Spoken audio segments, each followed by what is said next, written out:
Bugun men sizga juda muhim masalani oddiy tilda tushuntirib beraman. 1 iyuldan boshlab kimlarning daromadi oshishi mumkin? Kimlar qo'shimcha pul oladi? Kimlar esa har bir kishiga 300-500 ming so'm berilar ekan degan gapga ishonib xato kutish qilmasligi kerak. Bu ma'lumot nafaqat pensionerlar, nafaqa oluvchilar yoki kam ta'minlangan oilalar uchun, balki ish haqi oladiganlar, farzandi bor oilalar, ijarada yashayotganlar, kredit to'layotganlar va davlat to'lovlariga bog'liq har bir inson uchun muhim. Agar siz men ham olamanmi, oilamga tegadimi, qayerga murojaat qilish kerak, hujjat topshirish shartmi deb o'ylayotgan bo'lsangiz, videoni oxirigacha ko'ring. Chunki eng ko'p xatolar aynan shu yerda bo'ladi. Odamlar sarlavhani ko'radi, raqamni eshitadi, lekin kimga, qanday shart bilan, qaysi toifa bo'yicha berilishini bilmay qoladi. Hozir kanalga obuna bo'ling, like bosib qo'ying. Chunki men bunday muhim yangiliklarni oddiy odam tushunadigan tilda chalkashtirmasdan tahlil qilib beraman. Avval qanday edi? Avval ko'pchilik to'lovlar, nafaqalar, moddiy yordamlar va kompensatsiyalar alohida tartibda hisoblanardi. Kimdir pensiya oladi, kimdir bolalar nafaqasi oladi, kimdir kam ta'minlangan oila sifatida yordam oladi, kimdir ish joyidan oylik oladi. Lekin oddiy odam uchun eng qiyin joyi shunda ediki, menga qancha tushadi degan savolga javob topish oson emas edi. Chunki summa bir xil emas. Oiladagi odamlar soni, daromad, ish staji, nogironlik guruhi, farzandlar soni, ro'yxatdagi holat, bank kartasi, mahalla xulosasi va elektron bazadagi ma'lumotlar barchasi ta'sir qiladi. Endi nima o'zgaryapti? 1 yildan keyingi o'zgarishlar haqida gap ketganda eng avvalo shuni tushunish kerak. Har bir kishiga 300-500 ming so'm degan ibora hamma fuqaroga bir xil pul tarqatiladi degani bo'lmasligi mumkin. Ko'pincha bunday raqamlar bir nechta to'lovlar yig'indisi, ayrim oilalar uchun maksimal yordam. Ma'lum toifa uchun kompensatsiya ish haqi oshishi natijasida qo'shimcha tushum yoki bir martalik yordam shaklida talqin qilinadi. Shuning uchun men ekspert sifatida birinchi ogohlantiraman. Raqamni ko'rib xursand bo'lishdan oldin u qaysi qaror, qaysi toifa va qaysi shart bo'yicha ekanini aniqlash kerak. Masalan, bir oilada 5 kishi yashaydi. Ota, ona va 3 farzand. Ota vaqtincha ishsiz, ona rasmiy ishda emas. Bolalardan biri 3 yoshgacha, ikkinchisi maktabda, uchinchisi bog'cha yoshida. Bunday oilaga davlat tomonidan bir nechta yo'nalishda yordam tegishi mumkin. Bolalar nafaqasi, kam ta'minlanganlik bo'yicha moddiy yordam, bog'cha kompensatsiyasi yoki mahalla orqali alohida yordam. Agar barcha shartlar to'g'ri kelsa, oilaning umumiy qo'shimcha tushumi katta ko'rishi mumkin. Lekin bu har bir odamga alohida 300-500 ming so'm naqd beriladi degani emas. Yana bir misol, pensioner ayol yolg'iz yashaydi. Kommunal to'lovlari bor, dori-darmon xarajatlari yuqori. Pensiya oshirilsa, u oyga qo'shimcha 1,5 ming, 2,50 ming yoki boshqa miqdorda ko'proq olishi mumkin. Agar unga alohida ijtimoiy yordam ham tasdiqlansa, umumiy qo'shimcha tushum bir oyda sezilarli bo'ladi. Lekin bu holat ham uning pensiya turi staji, avvalgi miqdori, nogironlik yoki boquvchisini yo'qotganlik holati bor yo'qligiga bog'liq. Endi kimlar eng ko'p e'tibor berish kerakligini birma-bir tushuntiraman. Birinchi toifa kam ta'minlangan oilalar. Agar oilangiz daromadi rasmiy mezondan past bo'lsa, farzandlaringiz ko'p bo'lsa, oilada ishsiz yoki mehnatga layoqatsiz a'zolar bo'lsa, siz albatta holatingizni tekshirtirishingiz kerak. Chunki ijtimoiy yordamlar odatda men kambag'alman degan gap bilan emas, elektron tizimdagi ma'lumotlar, mahalla tavsiyasi, daromadlar, mulk va avtomobil bor yo'qligi kabi mezonlar asosida belgilanadi. Masalan, Abdullayevlar oilasida 6 kishi bor. Ota kunlik ish qiladi, oyga o'rtacha 2000 ming so'm topadi. Ona uyda bolalarga qaraydi. 4 farzandning ikkitasi maktabda, bittasi bog'chada, bittasi 2 yoshda. Agar bu oilaning rasmiy daromadi past bo'lsa, ular bolalar nafaqasi yoki moddiy yordamga da'vogar bo'lishi mumkin. Agar 1 iyuldan to'lovlar mezoni yoki miqdori oshsa, aynan shunday oilalar eng ko'p foyda ko'rishi mumkin. Chunki ularning oilaviy yuki katta, xarajati ko'p, daromad esa barqaror emas. Ikkinchi toifa pensionerlar va nafaqa oluvchilar. Ko'pchilik pensiya oshsa, hamma bir xil miqdorda ko'proq oladi deb o'ylaydi. Aslida hammasi pensiya bazasi va hisoblash tartibiga bog'liq. Kimning pensiyasi 900 ming so'm bo'lsa, oshish natijasi boshqa bo'ladi. Kimning pensiyasi 2500 so'm bo'lsa, qo'shimcha miqdor boshqacha bo'ladi. Eng muhim joyi, ba'zi to'lovlar minimal miqdorga bog'langan bo'ladi. Agar minimal pensiya yoki bazaviy hisoblash miqdori o'zgarsa, unga bog'langan boshqa to'lovlar ham ta'sirlanishi mumkin. 3-toifa.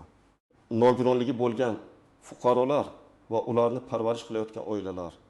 Bu yerda ham faqat bir nafaqa emas, bir nechta yordam turi bo'lishi mumkin. Nogironlik guruhi tibbiy xulosa muddati, parvarish zarurati, dori-darmon xarajatlari, ijtimoiy xizmatga muhtojlik barchasi hisobga olinadi.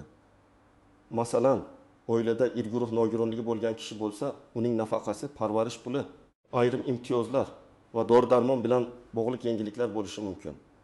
Lekin bular avtomatik tushadi deb o'ylash xato. Hujjatlar yangilanganmi? Tibbiy xulosa muddati o'tmaganmi? Bank kartasi faolmi? Ro'yxatdagi manzil to'g'rimi? Bularni tekshirish kerak. 4-toifa farzandli oilalar.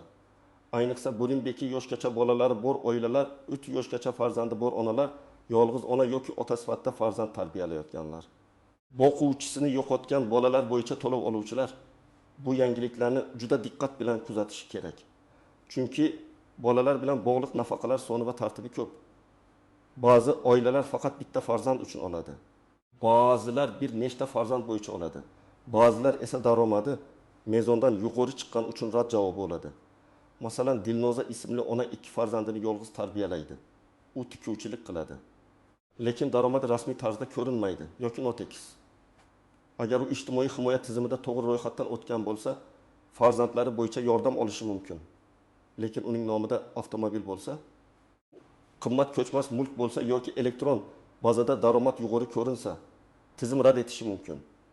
Shuning uchun qo'shnim oldi, men ham olaman degan mantiq ishlamaydi. Har bir oilaning holati alohida baholanadi.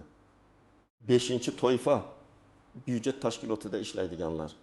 Agar iyuldan ish haqi, ustama, bazaviy ko'rsatkich yoki tarif stavkalari o'zgarsa, o'qituvchi, shifokor, hamshira, bog'cha xodimi, madaniyat xodimi, davlat idorasi xodimlari uchun oylikda farq paydo bo'lishi mumkin.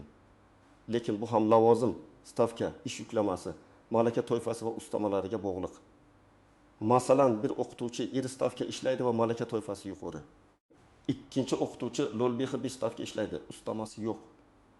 Ish haqi oshganda birinchisining qo'shimcha daromadi kattaroq, ikkinchisiniki kichikroq bo'ladi. 6-toifa rasmiy ishda bo'lmagan, lekin yordam kutayotgan fuqarolar. Bu juda nozik masala. Davlat yordami ko'pincha ehtiyojmandlikka qaraydi, lekin shu bilan birga odamning mehnat qilish imkoniyatini ham baholaydi. Agar odam sog'lom, mehnatga layoqatli, lekin ish qidirmagan, bandlik markaziga murojaat qilmagan bo'lsa, ayrim yordamlar bo'yicha savollar tug'ilishi mumkin.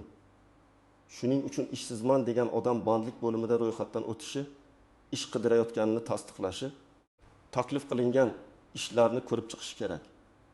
Endi eng muhim joyga keldik, istisnolar, tuzoqlar va ko'pchilik bilmaydigan nozik jihatlar. Birinchi tuzoq hamma oladi degan gap. Bunday gaplarga ehtiyot bo'ling. Davlat to'lovi hech qachon shunchaki hamma pasport egasiga bir xil miqdorda berilavermaydi. Agar rasmiy qarorda aniq universal to'lov belgilanmagan bo'lsa, odatda to'lovlar toifalarga bo'linadi. Pensioner, nogironligi bo'lgan shaxs, kam ta'minlangan oila, farzandli oila, boquvchisini yo'qotgan, ishsiz, ijtimoiy himoyaga muhtoj va hokazo. Ikkinchi tuzoq 300-500 million so'm aniq tushadi degan tushuncha. Bu raqam ba'zan maksimal paket bo'lishi mumkin. Masalan, bir oilaga bir nechta yo'nalish bo'yicha yordam yig'ilganda umumiy miqdor 35 ming so'mga yaqinlashishi mumkin. Ba'zan esa bu ish haqi oshishi kompensatsiyasi, subsidiya yoki bir martalik to'lov bilan bog'liq bo'ladi. Shuning uchun siz birinchi navbatda o'zingizga savol bering. Men qaysi toifaga kiraman, qaysi hujjatim bor, qaysi to'lov uchun arzi topshirganman. 3-nozik jihat.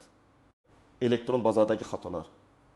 Ko'p odamlar mening daromadim yo'q, lekin rad javobi keldi deydi. Sababi tizimda eski ish joyi yopilmagan bo'lishi mumkin. Nomingizda eski avtomobil turishi mumkin. Kadastrda mulk noto'g'ri ko'rinishi mumkin.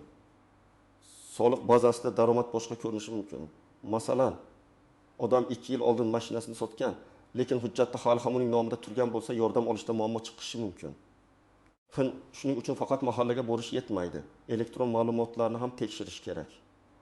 4-nozik jihat propiska va yashash manzili. Siz bir joyda yashab, boshqa joyda ro'yxatda tursangiz, ijtimoiy yordam masalasida chalkashlik bo'lishi mumkin. Mahalla sizni tanimasligi, oilaviy holatingizni tasdiqlash qiyin bo'lishi, arza boshqa hududga ketishi mumkin. Ayniqsa ijarada yashayotgan oilalar buni ko'p uchratadi.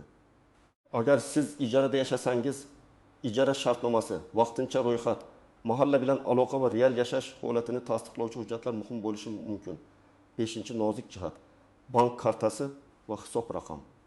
Ba'zi odamlar to'lov tasdiqlangan bo'lsa ham pul tushmayapti deb shikoyat qiladi. Keyin ma'lum bo'ladiki, karta muddati tugagan, hisob bloklangan, bank rekvizitlari noto'g'ri. SMS xabarnoma ulanmagan yoki qarzdorlik sababli pul ushlab qolingan.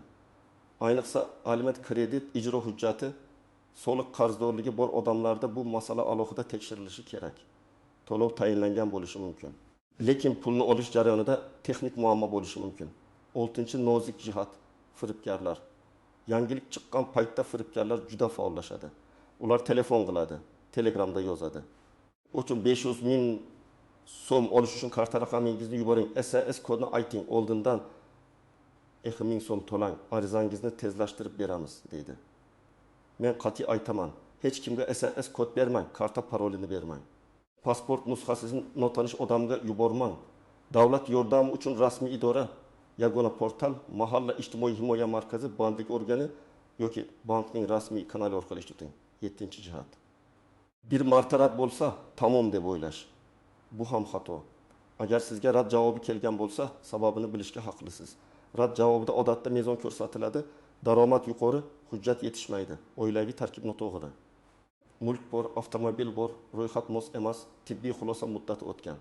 Agar xato bo'lsa, uni tuzatib, qayta murojaat qilish mumkin. Masalan, oilaviy tarkibda siz bilan yashamaydigan odam ko'rinayotgan bo'lsa, bu daromad hisobiga ta'sir qiladi. Uni aniqlashtirish kerak. 8-jihat to'lov muddati.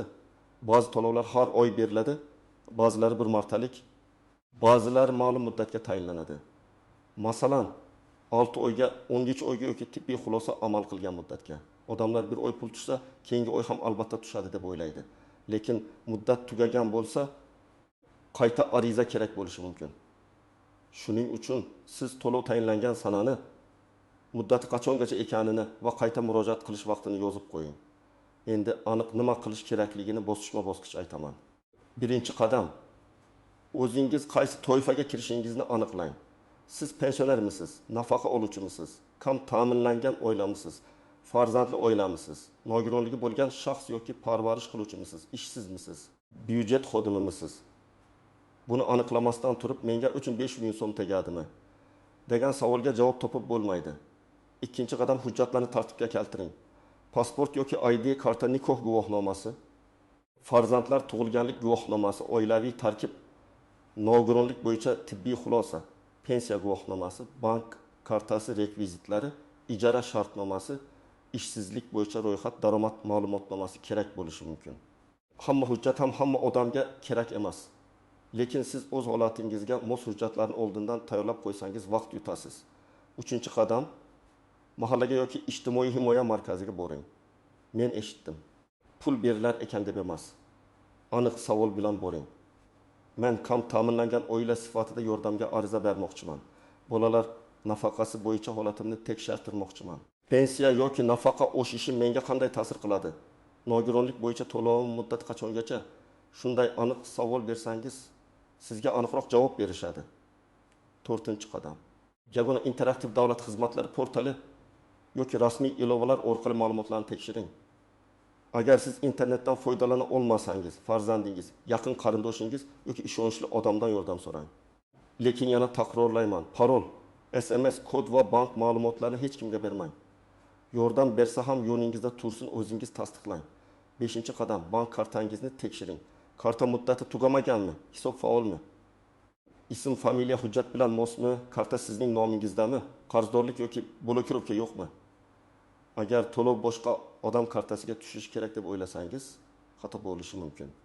Ko'p ijtimoiy to'lovlar aynan oluvchi nomidagi hisobga tushiriladi. 6-qadam, rad javobi kelsa, sababini yozma yoki rasmiy tarzda so'rang. Og'zaki sizga bo'lmaydi degan gap bilan to'xtab qolmang. Qaysi mezon bo'yicha rad etildi? Daromadmi, mulkmi, hujjatmi, ro'yxatmi, muddatmi? Sabab aniq bo'lsa, yechim ham aniq bo'ladi. Agar xato ma'lumot bo'lsa, uni tuzatish uchun tegishli idoraga murojaat qiling. Kadastr, soliq, bandlik, FHDYO, tibbiy komissiya yoki bank. 7-chi qadam oilaviy byudjetni rejalashtiring. Agar sizga qo'shimcha pul tushsa, uni darhol keraksiz xaridlarga sarflamang. Birinchi navbatda dori-darmon, oziq-ovqat. Bolalar ta'limi, kommunal to'lov, qarzdorlik va zarur kiyim-kechakni o'ylang. Masalan, 3 ming 500 ming so'm atrofida qo'shimcha tushum bo'lsa, uni bir kunda tugatish oson. Lekin uni 2 yoki 3 oyga taqsimlab ishlatsangiz, oilaga ancha foydali bo'ladi. 8-qadam yangilikni faqat rasmiy manbadan tasdiqlang. Telegramdagi sarlavha, YouTube'dagi shov-shuvli gap, qo'shnining aytgani yoki bozordagi mish-mish yetarli emas. Qaror raqami, amal qilish sanasi, kimlarga tegishi, to'lov miqdori, murojaat tartibi va istisnolarni tekshiring. Men ham sizga har doim shuni maslahat beraman. Avval rasmiy ma'lumot, keyin harakat.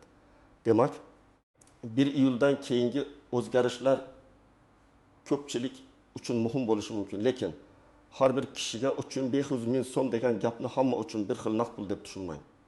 Eng ko'p foyda ko'rishi mumkin bo'lganlar odatda kam ta'minlangan oilalar, farzandli oilalar, pensionerlar, nafaqa oluvchilar, nogironligi bo'lgan fuqarolar, ijtimoiy himoyaga muhtojlar va ayrim byudjet xodimlari bo'ladi. Lekin har bir holat alohida tekshiriladi. Siz hozir eng to'g'ri ishni qiling. Hujjatlaringizni ko'ring. Qaysi toifaga kirishingizni aniqlang. Mahalla yoki ijtimoiy himoya markaziga aniq savol bilan murojaat qiling. Bank kartangizni tekshiring va firibgarlardan ehtiyot bo'ling. Agar sizga rad javobi berilsa, sababini aniqlang va xato bo'lsa qayta murojaat qiling. Izohlarda yozing. Siz qaysi toifaga kirasiz va iyuldan keyingi o'zgarishlar bo'yicha sizni eng ko'p qaysi savol qiziqtiryapti?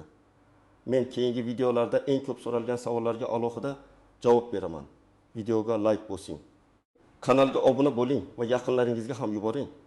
Chunki bu ma'lumot kimningdir haqini o'z vaqtida olish uchun juda kerak bo'lishi mumkin.